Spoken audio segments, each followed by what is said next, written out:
नमस्कार, मैं हृदय कुमार प्रीत और पूर्वी चंपा से आप सबों का स्वागत करता हूं। और आज की वीडियो में हम 3-4 चीज़ देखेंगे। पहला कि जो मैंने कहा था वही हुआ। मैंने कहा था कि जो विशिष्ट शिक्षक बनेंगे वे निकाय स्तर पर प्राप्त प्रशिक्षित वेतनमान की तिथि से उनका वरीयता उनकी तय होगी। आज बड़े बड़े अक्षरों में पेपर वालों ने छापा भी है। दूसरी चीज़ इसमें हम ये भी देखेंगे कि आखिर कब तक सक्षमता द्वितीय परीक्षा होगी और सक्षमता एक जो उत्तीर्ण शिक्षक हैं उनका ट्रांसफ़र पोस्टिंग कब होगा, क्योंकि उनके वेरिफिकेशन के लिए तो डेट फिक्स है। और चौथी बात हम ये भी देखेंगे कि जो STET उत्तीर्ण जो शिक्षक हैं 2010-11 में जो उत्तीर्ण है बीएड धारक हैं, उनके बारे में प्रश्न किया गया है कि आखिर क्या उनमें जो बचे हुए जो 20% हैं जिनकी उम्र सीमा समाप्त हो चुकी है, क्या उनका नियोजन होगा कि नहीं होगा। और अंत में ये भी देखेंगे कि हमारा जो वेतन है समग्र शिक्षा अभियान SSA, तो आखिर इनका वेतन भुगतान जून का क्यों नहीं किया गया, जबकि GOB का वेतन भुगतान हो गया, और आखिर ये कब तक वेतन भुगतान होगा। तो इन सारी बातों पर इस वीडियो में हम जानकारी प्राप्त करेंगे। आइए सबसे पहले ये जान लेते हैं कि वेतन भुगतान। देखिए, सबसे बड़ी बात है कि विभाग को समय से विद्यालय में शिक्षक चाहिए, विभाग को समय से विद्यालय में रिपोर्टिंग चाहिए, विभाग को गुणवत्तापूर्ण शिक्षा चाहिए, समय से इनका विद्यालय से शिक्षकों का डिपार्चर चाहिए, लेकिन समय से शिक्षकों का भुगतान नहीं हो पाता है। आप सबों को पता होगा कि समग्र शिक्षा अभियान SSA के अंतर्गत जितने हमारे बिहार के शिक्षक हैं उनमें अधिकतर जिलों के शिक्षकों का भुगतान नहीं हुआ है, क्योंकि उन जिलों में पैसे तो हैं लेकिन सभी शिक्षकों के भुगतान करने के लिए पैसे नहीं है, यानी आवंटन कम है। तो आखिर आवंटन ये कब तक होगा। मैं आपको बता दूं कि कल मंगलवार हो सकता है कि मीटिंग हो, मीटिंग में कुछ पारित हो जाए। तो जब तक ये कैबिनेट की मीटिंग में पास नहीं होगा रुपया, तब तक ये मिलना असंभव है, क्योंकि कारण कि जो केंद्र सरकार का अंश है वो अभी बिहार सरकार को नहीं मिला है। और इस स्थिति में SSA के जो शिक्षक हैं उनके भुगतान के लिए कैबिनेट से मीटिंग पास करके GOB मद से पैसा देना होगा, तब जाकर के उनका भुगतान होगा। तो जैसा कि आज 22 जुलाई है और 7-8 दिन के बाद ये जुलाई भी खत्म हो जाएगा, तो जून और जुलाई 2 महीने का पेंडिंग हो जाएगा इनका वेतन।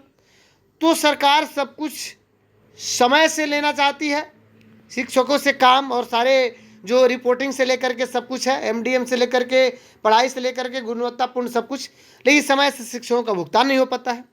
तो अगर आप मेरे चैनल पर नए हैं तो फिर मेरे चैनल को सब्सक्राइब जरूर कर लीजिएगा। अगर ये वीडियो आपको अंत तक अच्छे लगे तो सबसे अधिक आप अपने मित्रों को शेयर जरूर कीजिएगा। मित्रों, चलिए सबसे पहले बात कर लेते हैं कि ये तो हो गई वेतन की बात। दूसरी चीज़ कि एक तारांकित प्रश्न को पूछा गया है इजहारुल हुसैन के द्वारा, जो माननीय विधानसभा के सदस्य हैं, और उनका जवाब सुनील कुमार मंत्री जी के द्वारा दिया गया है शिक्षा विभाग के। उन्होंने पूछा कि 1,87,000 शिक्षकों का विद्यालय में पोस्टिंग एवं शेष शिक्षकों का सक्षमता परीक्षा की प्रक्रिया कब होगी, यानी जो द्वितीय होगी या तृतीय जो भी होना है। तो और कब तक उत्तीर्ण शिक्षकों को पोस्टिंग एवं शेष शिक्षकों का सक्षमता परीक्षा का आयोजन करने का भी सरकार विचार रखती है।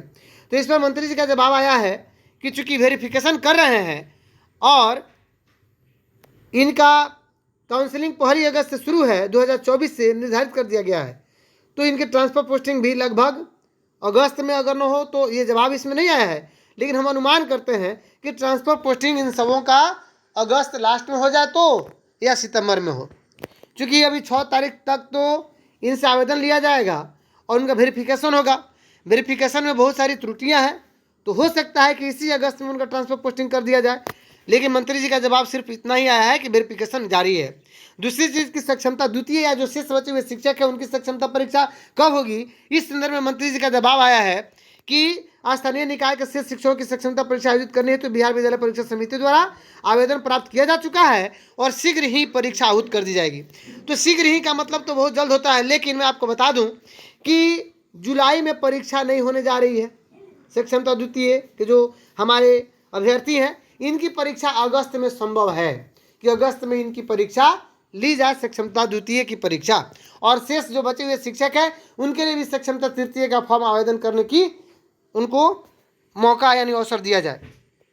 आइए एक दूसरी चीज़ देख रहे हैं हम लोग कि महबूब आलम जी हैं जो विधानसभा के सदस्य हैं, उन्होंने सवाल किया है वहीं शिक्षा मंत्री सुनील जी से, जो शिक्षा विभाग के शिक्षा मंत्री हैं, कि 2011-12 के जो STET जो उत्तीर्ण है, जो B.Ed पास थे, उसमें 80% का नियोजन हो गया और बाकी 20% का BPSC से बहाली हो रहा है। सवाल किया महबूब आलम जी ने। दूसरा सवाल उन्होंने ये भी किया है कि उत्तीर्ण अभ्यर्थियों के लिए अलग अलग नियम न्यायोचित नहीं है, मतलब एक बार वो STET या B.Ed उत्तीर्ण हो चुके हैं तो अलग अलग नियम से बहाली क्यों। और तीसरा उनका ये भी है कि क्या उपयुक्त खंडों के उत्तर स्वीकारात्मक हैं तो क्या सरकार शेष 20% अभ्यर्थियों का नियोजन पूर्व के नियम के अनुसार करने का विचार रखती है, या अगर नहीं तो क्यों। तो क्यों का तो जवाब इसमें नहीं है, लेकिन इसमें रखा गया है ये बात कि जो भी उत्तीर्ण शिक्षक हैं जिनकी उम्र सीमा समाप्त हो चुकी है, इसमें रखा गया है कि तो उनके लिए बताया गया है कि बिहार राज्य विद्यालय अध्यापक नियुक्ति स्थानांतरण नियमावली जो 2023 है उसके अधीन ये BPSC से बहाली हो रही है, जिसमें 10 वर्षों का उनको छूट दिया जा रहा है और वे संबंधित विषय से अगर STET पास कर लेते हैं, नहीं है तो फिर उसका आयोजन भी किया गया है और पास करने के बाद इसी तरीके से BPSC के थ्रू ही उनकी बहाली होगी। और वैसे प्रशिक्षित अभ्यर्थियों की नियुक्ति के प्रथम समयभार में अधिकतम आयु सीमा 10 वर्ष की छूट देने का प्रावधान है। वर्तमान में आयु सीमा छूट के संबंध में कोई भी प्रस्ताव विभाग के समक्ष विचाराधीन नहीं है। तो इस वीडियो में हमें 3-4 चीज़ें देखनी थी। एक जो B.Ed है, STET है, 2011 के हैं, तो उनकी बहाली 2 तरह की हो गई। कुछ लोग नियोजित के रूप में नियोजन करा लिया और बाकी जो 2023 नियमावली के तहत उनका BPSC के थ्रू बहाली हो रही है। दूसरी चीज़ हमने ये देखा कि जब तक कैबिनेट से पास नहीं होता है हमारा वेतन के संबंध में GOB मद से, तब तक हमारे SSA के जो मद के जो शिक्षक हैं उनका वेतन भुगतान संभव नहीं लग रहा है। दूसरी चीज़ कि जो मैंने कहा था, एक और चीज़ बीच में मैंने ये पढ़ा कि सक्षमता उत्तीर्ण जो शिक्षा का ट्रांसफर पोस्टिंग कब, तो ये अगस्त महीने में ही संभव है। सक्षमता द्वितीय का आयोजन भी अगस्त महीने में होगा। तो अगर अभी तक आपको ये वीडियो अच्छा लगे तो सबसे अधिक आप इसे शेयर कीजिएगा। चलिए अब ये देखते हैं कि मैंने ये कहा था कि प्रशिक्षित वेतनमान की तिथि से तय होगी विशिष्ट शिक्षकों की वरीयता। जब मैंने ये बात कही थी तो बहुत सारे हमारे यूट्यूब पर मेरे मित्र आए और उन्होंने कहा कि हम आपकी बात क्यों माने, सरकार इसको स्पष्ट करे, विभाग इसको स्पष्ट करे। महोदय चूंकि नियमावली में है इसीलिए हम इस बात को मानेंगे।